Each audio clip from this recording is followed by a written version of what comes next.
اعوذ بالله من الشیطان الرجیم بسم الله الرحمن الرحیم. درنو زده کوونکو، په ننني درس کې به تاسې د دریم څپرکي کې د ټولو درسونو خلاصه وګورئ او باور لرم چې زده به یې هم کړئ. لومړی تام عددونه د صفر په شمول ټول مثبت او منفي عددونه عبارت د تامو عددونو څخه دي.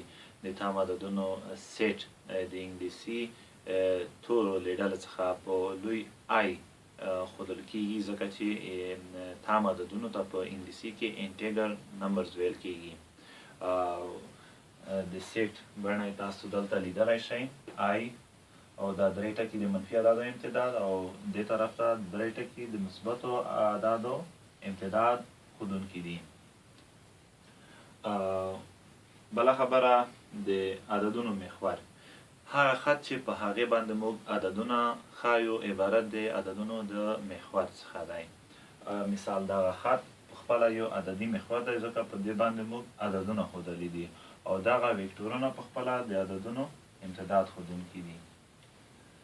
بله خبره د عدد مطلقه قیمت، یعنی د یو عدد فاصله د صفر څخه پخپله د هغې عدد مطلقه قیمت دی. لکه د منفي 2 مطلقه قیمت هم 2 دی او د مثبت 2 عدد مطلقه قیمت بیا هم 2 دی. دا چې د دواړو مطلقه قیمت یو شان دی، نو داسې هم لیکلی شو چې منفي 2 مطلقه مساوي دی د مثبت 2 مطلقه سره، او دوی دواړه بیا په عموماً کې د څه سره مساوي دي؟ د 2 سره. یعنی هیڅکله فاصله منفي کېدای نشي او مطلقه قیمت د هر عدد هغه که منفي او یا مثبت وي، مطلقه قیمت به یې مثبت وي. بل مثبت عددونو علامه په هم ډول نه لیکل کېږي، یعنې په عادي ډول کله چې موږ مثبت عددونه لیکو علامې ته یې ضرورت نه وي. مثال لیکمه 1 2 3 4 5 ضرورت نه وي، خو په عملیو کې بیا ضرورت پېښېږي. بله خبره د تامو عددونو د تفریق عملیه، کله چې موږ تام عددونه په خپل منځ کې تفریق کوو نو د مفروق علامې ته به تغییر ورکوو. لکه په دغه ځای کې 3 مفروق دی، د 3 علامې منفي منفي دي، نو په عملیه کې باید دغه بدل شي. نو و په خپله لیکمه منفي منفي علامې په مثبت بدلوو، دا چې مثبت شي و د 3 سره جمع کېږي 10 کېږي.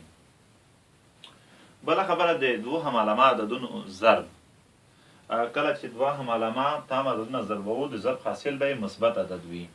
لکه دلته وینئ منفي 3 ضرب منفي 2 مثبت 6 کېږي، مثبت 3 ضرب مثبت 2 بیا هم مثبت 6 کېږي. خو که چیرې د دغې له ډلې څخه د یوه عدد علامه منفي وي د بل مثبت وي، بیا به د ضرب حاصل خامخا یو منفي عدد وي.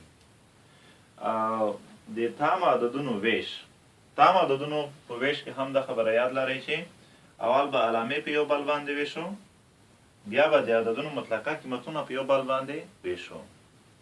لکه منفي په مثبت کې منفي، د 10 مطلقه بیا هم 10 دی او د 2 مطلقه 10 نه بلکې 2 دی. نو 10 که په 2 وویشو څو کېږي؟ 15. بله خبره چې ده د قوس ډولونه، قوس په 3 ډوله دی: کوچنی قوس، منځنی قوس او لوی قوس. دلته تاسې شکلونه لیدلی شئ: کوچنی قوس، منځنی قوس، لوی قوس. د قوس رفع کول، په تېره ویډیو کې تاسې ولیدل چې څه ډول په افادو کې یا په خاص ډول په حسابي افادو کې قوسونه مو رفع کول. نو په همداسې شکل اول باید کوچنی قوس، بیا منځنی قوس او ورپسې بیا لوی قوس باید رفع شي. د قوس دننه عدد علامې بدلون او نه بدلون په یاد ولرئ. تاسو په یاد ولرئ چې که چیرې د قوس نه بهر علامه منفي وي، نو دغه منفي علامه د قوس دننه په ټولو علامو باندې تاثیر اچولی شي. خو که چیرې د قوس بهر علامه مثبت وي، نو داخلي علامو باندې بیا تاثیر نه لري. لکه مثال دلته منفي علامه ده، نو دا منفي علامه په داخل علامه باندې تاثیر اچولی شي. مثال منفي په منفي کې مثبت، نو دلته په علامه باندې تاثیر اچوي. خو خو که چیرې دغه علامه مثبت وي بیا کوم تاثیر نه لري، ځکه مثبت په منفي کې منفي بیا هم منفي علامه د عدد لپاره لاسته راځي.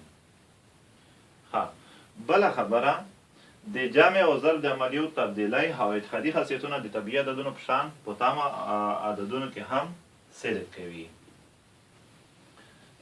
ښه، د دې لپاره منتظر اوسئ. څه ډول کولی شو د طبیعي عددونو په شکل په تامه عددونو کې د تبدیلی او اتحادي خاصیتونه وښیو، البته د جمع او ضرب په عملیو کې.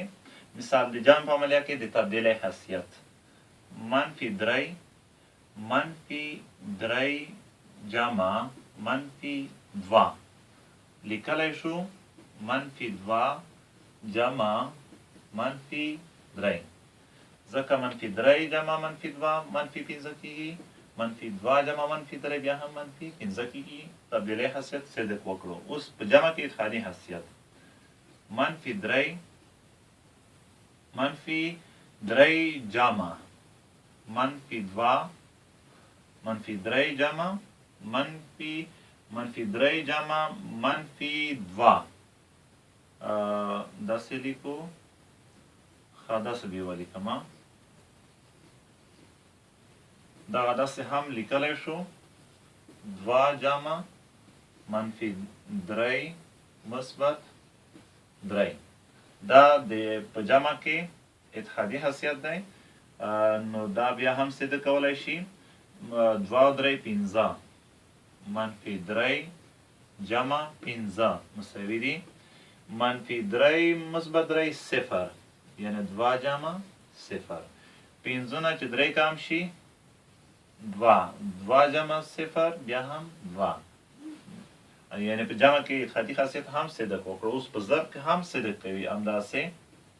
مثال -3 ضرب -2 دا مساوي دي د -2 ضرب -3 سره، ځکه چې منفي په منفي کې مثبت 3 په 2 کې 6، منفي په منفي کې مثبت 2 په 3 کې 6 صحت لري.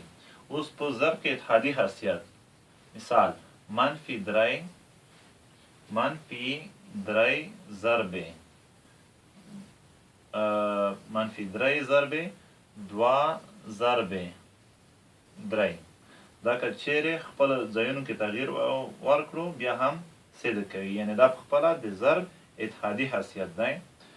نو 3 که داخل کړو 2 د قوس څخه بهر کړو لیکلی شم 2 ضرب -3. کله چې -3 لیکم اوس په دغه ځای کې 2 قوسونه لازم دي. څو قوسونه؟ 2 قوسونه، نو منځنی قوس هم لازمیږي دلته -3 ضرب 3.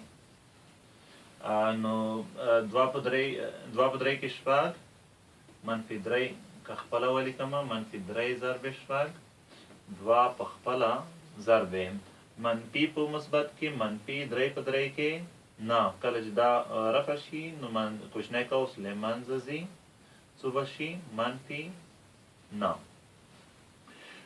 منفي په مثبت کې -3 په 6 کې 18 او مثبت په منفي کې -2 په 9 کې 18.